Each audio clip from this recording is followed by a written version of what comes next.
Hello, I'm Nate, aka B-Tier Mutineer, and today as part of my B-Tier guides, I'm going to take you through my beginner's guide to Kingdom Come Deliverance 2.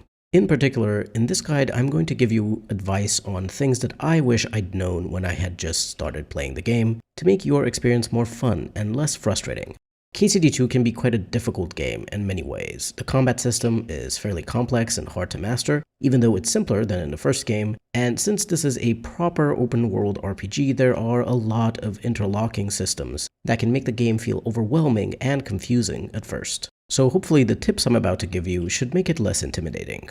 Before we get into the guide, I want to take a moment to say a special thank you to my members who help keep this channel running. I'd really appreciate it if you'd consider joining the channel as a member to support me and unlock perks like early access to videos. Joining is very much appreciated, but not required. I am always thankful, even if you just take the time to like the video and maybe leave a comment.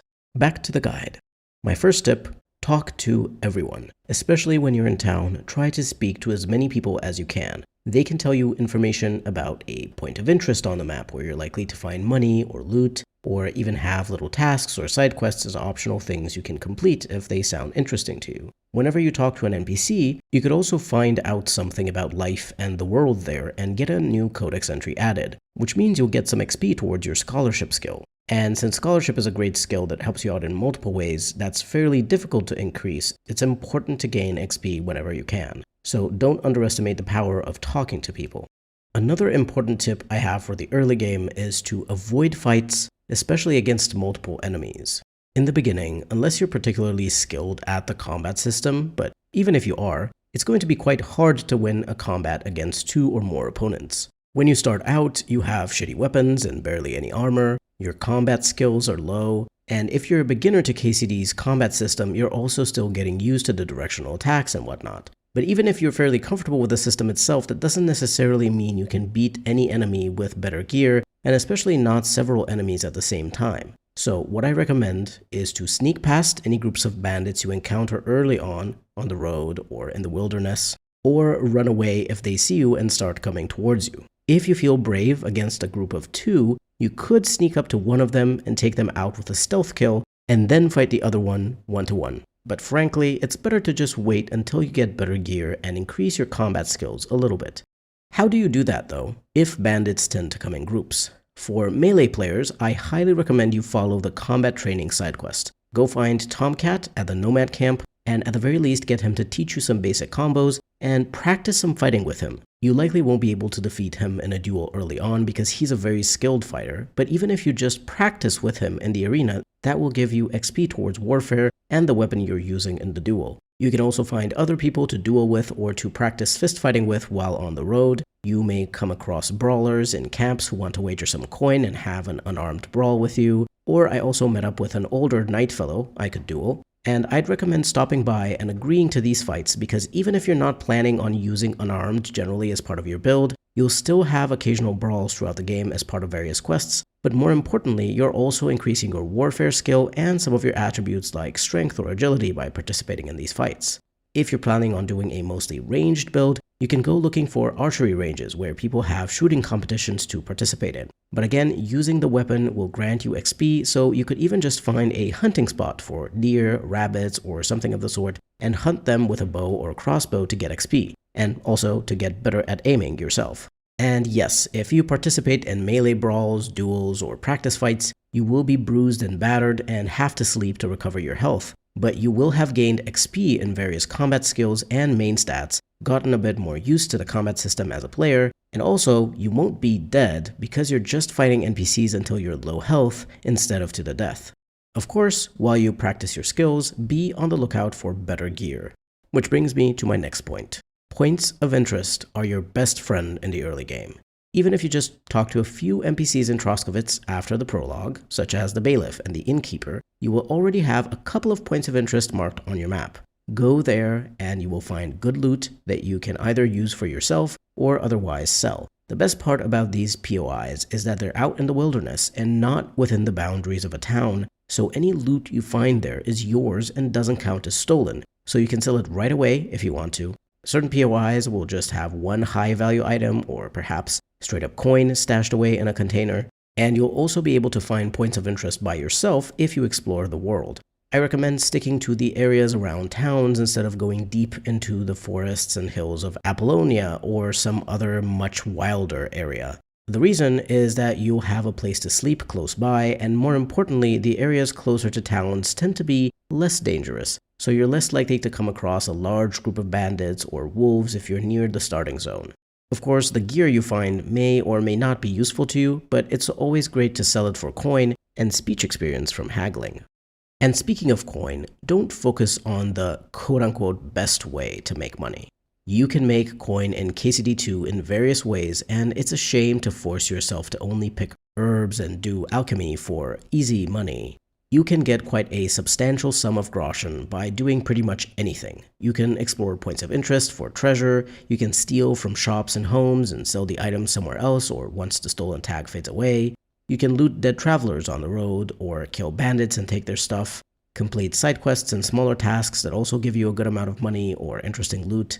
And more importantly, engaging in a more varied way with these activities means you'll level up more of your skills and get more coin and gear for Henry in what feels like a more natural progression. You can of course do alchemy or blacksmithing, but I recommend focusing on these if you actually want to use some of the crafted items yourself, as well as think that these skills are something your version of Henry that you're role-playing would spend so much time doing.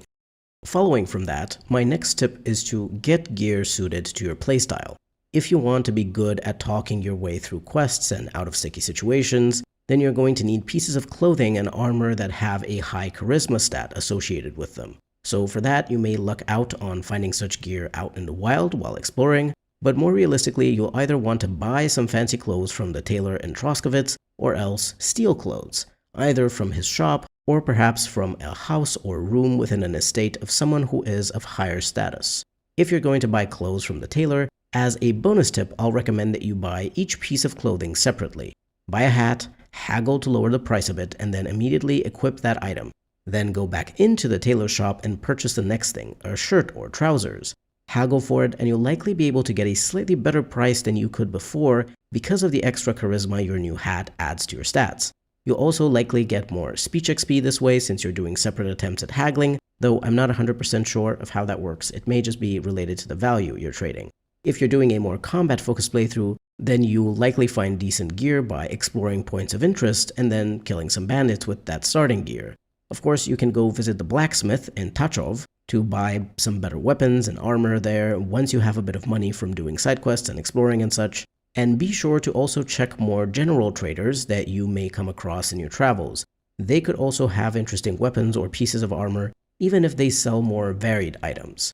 Though I will say that in terms of combat-related gear, the best things I found tended to be loot from points of interest or from enemies in certain quests. Once I even killed a wandering knight in a camp by the road because I really liked how his stuff looked. If you do visit the Blacksmith, even if you don't intend on helping him as part of the main quest, talk to him and tell him you're there for the job.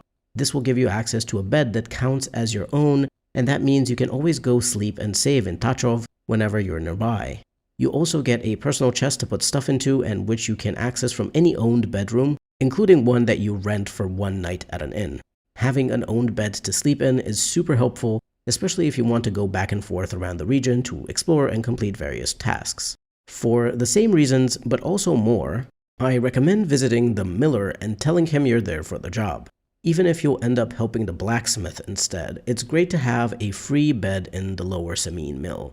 More importantly, the miller can also teach you about lockpicking and pickpocketing.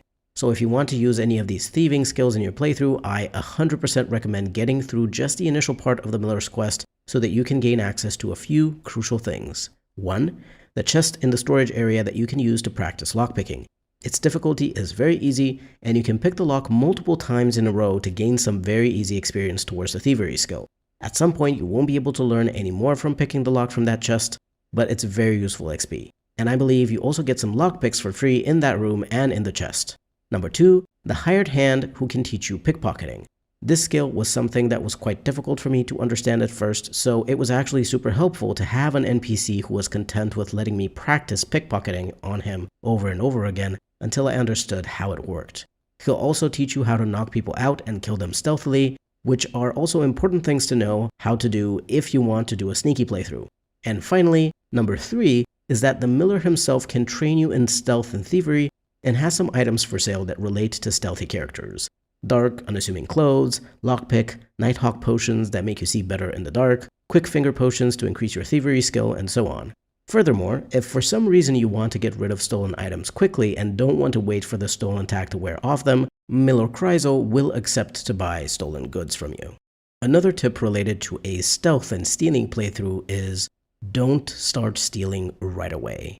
Because your stealth and thievery skills are fairly low in the beginning, it's very likely you'll get caught, people will notice something is stolen and they will remember you were there, and then the guards will accost you. Running away is probably what you will want to do in that case, so that you can keep the stuff you stole, but there's a big problem with that. Your crimes will be remembered for quite a while, especially if the total value of what you stole is high.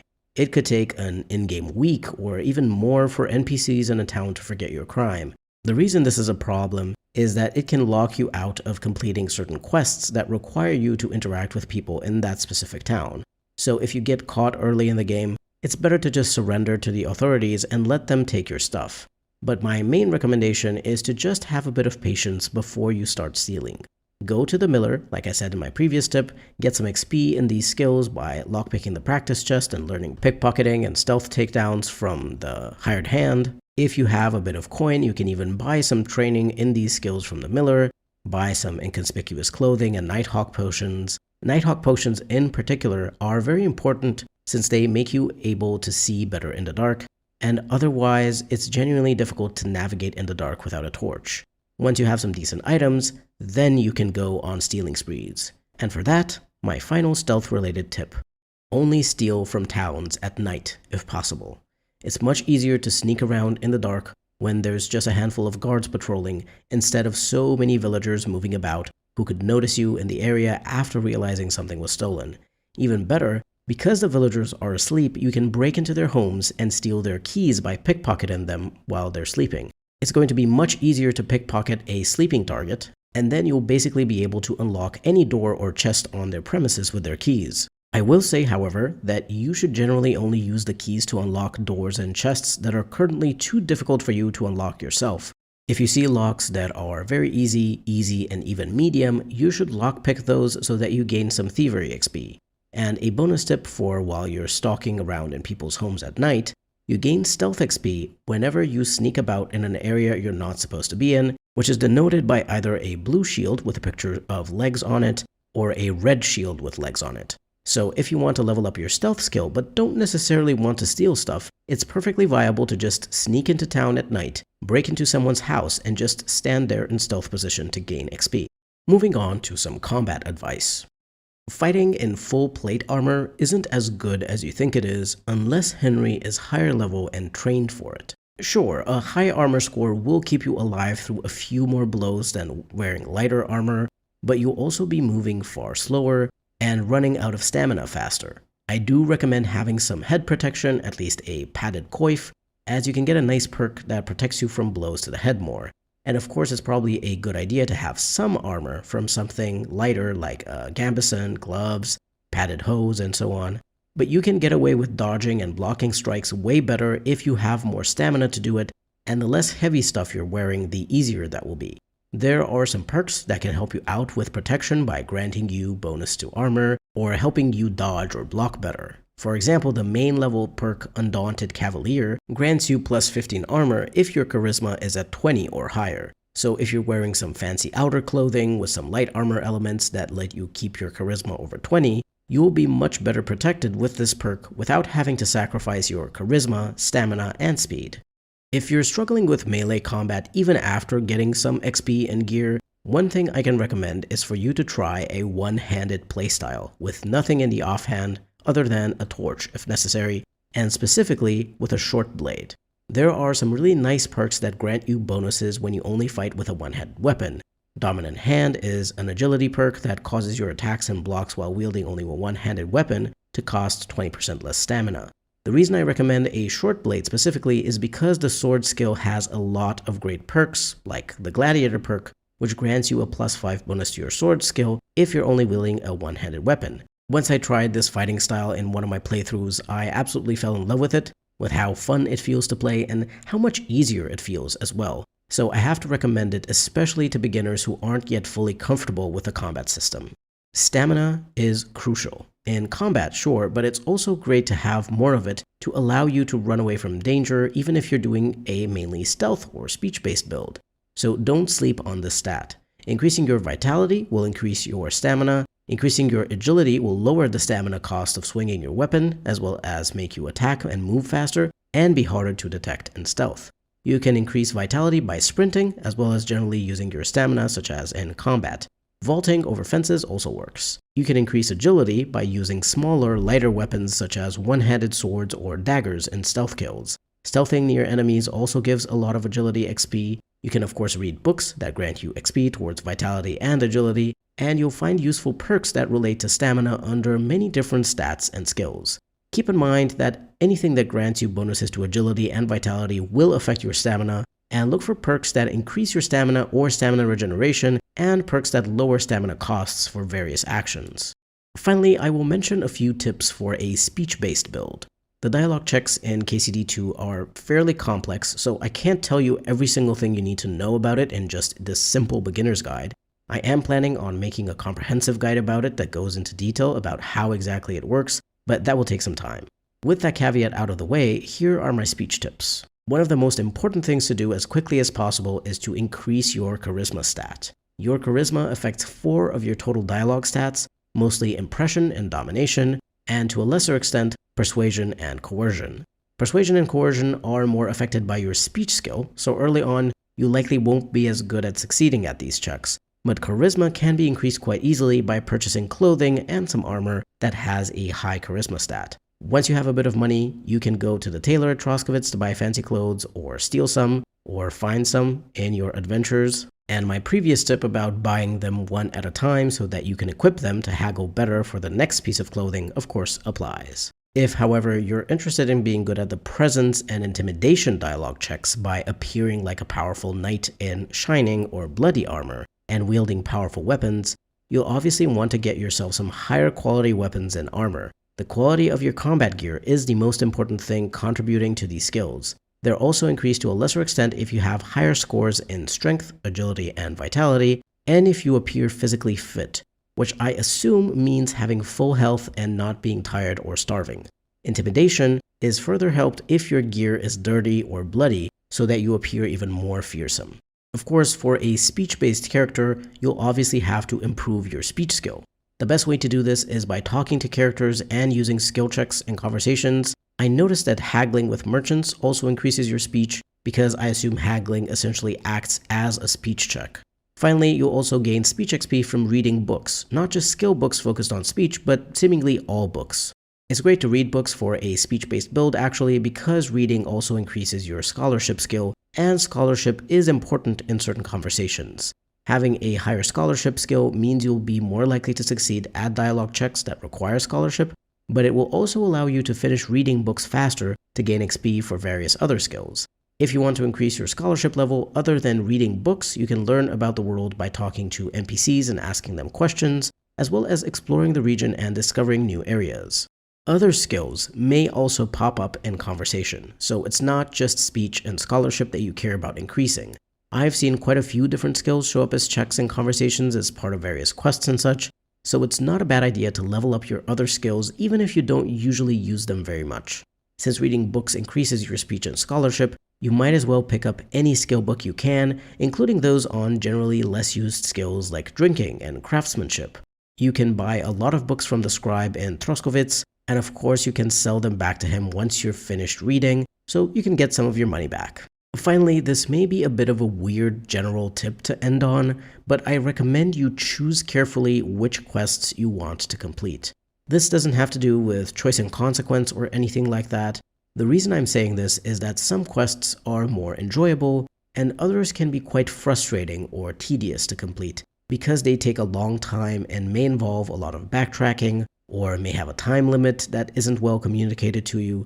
Some quests may take you to an area that is harder to navigate, and especially if you have to keep coming back to that area, it won't necessarily get easier to find your quest location. This happened to me particularly in the Mirifaita side quest for the nomads. That quest was so annoying to complete that it burned me out on the game for a month or so. So the reason I'm giving you this advice is because I don't want you to get burned out on the game due to some less than stellar quests that are just fetch quests back and forth, especially as a beginner who might be struggling with combat or other systems in the game. Keep in mind as well that you don't have to do everything in one playthrough. This is not the kind of game where you need to be a completionist unless you really like doing that and it's fun for you. Even if a quest may at first seem interesting, it's possible it isn't going to end up as cool as you thought and might just be annoying to complete. I personally choose only a few side quests and tasks to complete other than the main quest, based on the version of Henry I'm role-playing in that particular playthrough. Even if it would be relatively easy to complete certain quests or use certain skills to make money or get gear, it doesn't mean you have to do it. There's a lot of freedom in KCD2, and in my opinion the best way to use that freedom is to creatively limit yourself to only a few main things instead of being a jack of all trades. Anyway, this has been my beginner's guide to Kingdom Come Deliverance 2. I hope it's been useful to you. I thought for a very long time about what tips I wanted to include as part of this guide, because I didn't want it to feel too overwhelming for an actual beginner, so hopefully I've succeeded at that. If you have any other questions about the game, about something you're struggling with or don't understand, just leave your questions down below and I'll answer them to the best of my ability. I'm always here to help. I just want to help you have a good time playing the game. If you're looking forward to more videos about RPGs and other games I like, do remember to subscribe and leave a like and comment while you're at it too. They really help. This has been B Tier Mutineer. Thank you very much for watching, and I'll see you next time.